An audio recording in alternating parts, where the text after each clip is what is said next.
আসসালামু আলাইকুম। সুন্দরবন নিয়ে একটি খারাপ খবর এসেছে। সুন্দরবনে আবার জলদস্যুদের উৎপাত শুরু হয়েছে।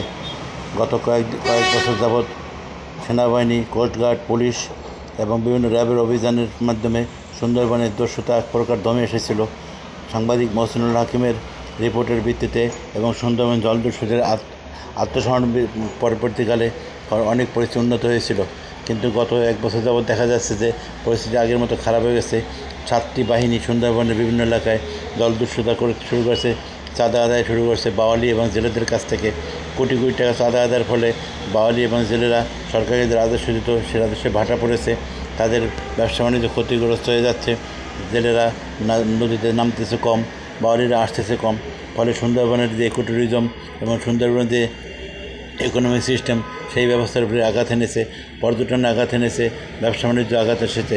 তাই সুন্দরবন ভিত্তিক যে অতীতে যে ঘটনাটা ঘটেছিল, অর্থাৎ জলদস্যুদের আত্মসমর্পণ করানো হয়েছিল বা অভিযান শুরু হয়েছিল, সেরকম আবার একটা কম্বাইং অপারেশন খুব জরুরি দরকার। আপনারা সুন্দরবন অবশ্যই সবাই দেখেছেন। মহসিনুল হাকিমের অনেক ভিডিওতে আমরা সুন্দরবন দেখতে দেখতে একবার অভ্যস্ত হয়ে গেছিলাম যে নিরাপদের সুন্দরবন, কিন্তু সেই সুন্দরবন এখন আর নিরাপদ নাই। সুন্দরবন ক্রমেই ভয়ঙ্কর হয়ে উঠতেছে সবার জন্য। সবাই বিষয়টা খেয়াল রাখবেন। প্রশাসন যত দ্রুত ব্যবস্থা নেয় তত রাষ্ট্রের জন্য মঙ্গল।